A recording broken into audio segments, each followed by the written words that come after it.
Alright, so if you're watching this video, the chances of you being a beginner programmer are pretty high. And so we're going to try to, we're going to walk through when to use CodingBat and how it's being used at the beginning and throughout the semester, as well as review some of the things that will show up here. So first things first, if you're already in CodingBat, you should know about Boolean variables, right? Boolean variables, either true or false, as well as variable names, for example. Variable names here, it's called weekday, here it's called vacation. So we have a Boolean variable weekday, a Boolean variable vacation. So that means that we're probably going to use these. For all of these problems that you have on CodingBat, especially in the beginning, you will be provided with these parameters, which is what they're called in a function. And you will essentially usually make a decision based on the values. And that's really where the if statements come in and the coding comes in. So if we take a look at this, you can read through here, right? So these are variables that are not being set by you, the programmer,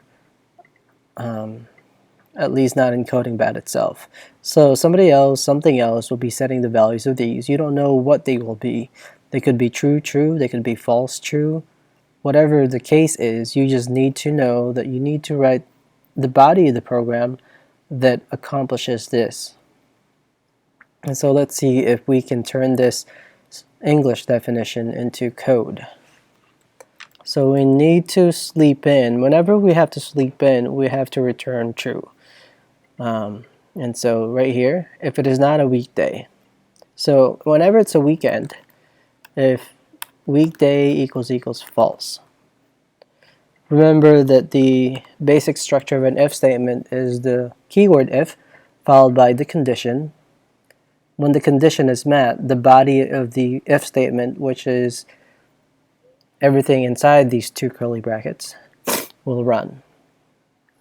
And so if it is the weekend, you must return true for sleep in. And so there's a keyword return followed by true. So this right here, you're returning true because a lot of these CodingBat problems will require you to have some sort of return. Sometimes the return is a Boolean value, sometimes it's an integer, sometimes a double, sometimes an array. In this case, we are returning true or false.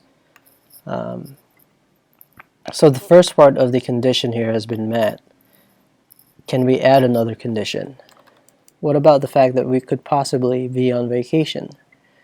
Well, we can add another one. If the value of the vacation variable is set to true, then we must also return true for sleep in. Ooh, bad day on the keyboard today. So essentially, we only have a condition, right? Or we have code that will run if we want to sleep in. So remember that if statements are also blocking statements, which means that these are the only times that it's ever going to return true.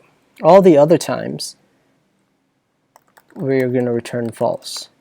In terms of tracking the code, though, the return statement actually exits the code, which means this stuff right here will not run after this line of code. So anytime you see a return statement, you're saying after this, go ahead and exit.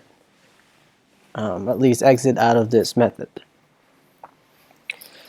And so what happens, some of the things that you will miss as a beginner programmer is the fact that maybe you won't have any statement after these two if statements.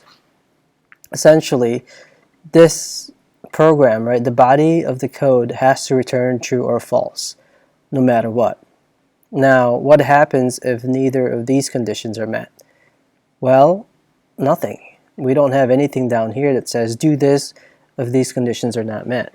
However, if we have return false, that means that the only time this line of code will ever be reached is if we don't ever run these two return codes. And that's the case when this is not met or this is not met, right? And this is not met.